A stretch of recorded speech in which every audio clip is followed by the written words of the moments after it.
Hello അസ്സലാമു അലൈക്കും. എന്തൊക്കെയുണ്ട് വിശേഷം? സുഖമാണെന്ന് വിശ്വസിക്കുന്നു. പിന്നെ നമ്മളിന്ന് ഉണ്ടാക്കാൻ പോകുന്ന ഒരു റെസിപ്പി നല്ല സ്വീറ്റായിട്ടുള്ള റെസിപ്പിയാണ്. മാങ്ങാത്തരാണെന്നാണ് ഇത് പല നാടുകളിലും അറിയപ്പെടുന്നത്. പിന്നെ ചില നാടുകളിലൊക്കെ മാങ്ങ പപ്പടം എന്നൊക്കെ അറിയപ്പെടുന്നുണ്ട്. പിന്നെ ഇതിന് കുറച്ച് നല്ല പഴുത്ത മാങ്ങ ആവശ്യമാണ്. ഇപ്പം നമ്മളെ നാട്ടിലൊക്കെ മാങ്ങ ഉണ്ടാവില്ല, മാങ്ങൻ്റെ സീസണിൻ്റെ ടൈമിലൊക്കെ ഇതുണ്ടാക്കാൻ നോക്കിയാൽ മതി കേട്ടോ.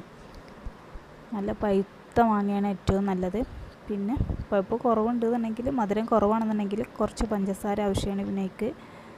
പിന്നെ ചെറുനാരങ്ങ ഒരു 2 ടേബിൾ സ്പൂൺ ആവശ്യമാണ്. നമുക്ക് ഉണ്ടാക്കൽ എങ്ങനെ നോക്കാം. ഈ മാങ്ങ എടുത്ത് ചെറിയ കഷ്ണങ്ങളാക്കി വെക്കുക. എന്നിട്ട് അത് ഒരു മിക്സിയുടെ ജാറിലിട്ടിട്ട് നന്നായി അടിച്ചെടുത്തതിന് ശേഷം ഈ കാണുന്ന പോലെ ഒരു വെള്ളമൊന്നും ഇല്ലാത്തൊരു പാന് ചൂടാക്കിയിട്ട് അതിൽ ഈ മാങ്ങൻ്റെ പൾപ്പ് ഒഴിച്ചിട്ട്, ഞാൻ ഇതിലിപ്പോൾ ഒരു ശർക്കരൻ്റെ അച്ചുവിട്ടിക്കണം കേട്ടോ. അപ്പോൾ നല്ല ഇത് കുക്ക് ചെയ്യാം. ചിലതിൽ വെള്ളത്തിൻ്റെ അംശം മാക്സിമം വറ്റിച്ചെടുക്കുക കേട്ടോ, കുക്ക് ചെയ്ത് കണ്ട്.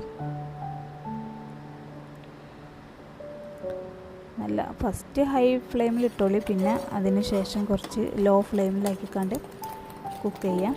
അങ്ങനെ വറ്റി വരുന്ന ടൈമിലായിട്ട് നമുക്ക് കുറച്ച് ഷുഗർ ആഡ് ചെയ്ത് കൊടുക്കട്ടോ. നമുക്ക് ആവശ്യത്തിനനുസരണമുള്ള ഷുഗർ ആഡ് ചെയ്ത് കൊടുക്കാം.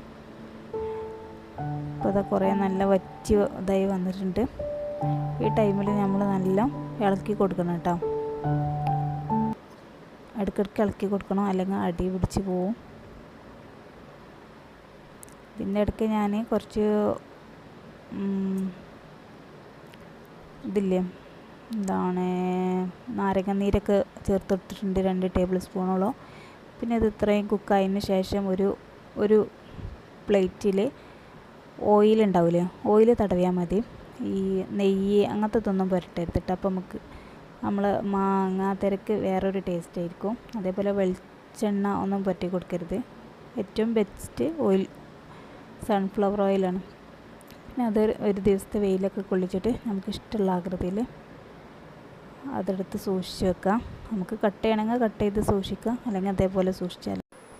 പിന്നെ ഉണ്ടല്ലോ, നമ്മൾ ചാനൽ ഇഷ്ടമാണെന്നുണ്ടെങ്കിൽ ഒന്ന് സബ്സ്ക്രൈബ് ചെയ്യുക, സപ്പോർട്ട് ചെയ്യുക, ലൈക്ക് ചെയ്യുക, ഷെയർ ചെയ്യട്ടോ.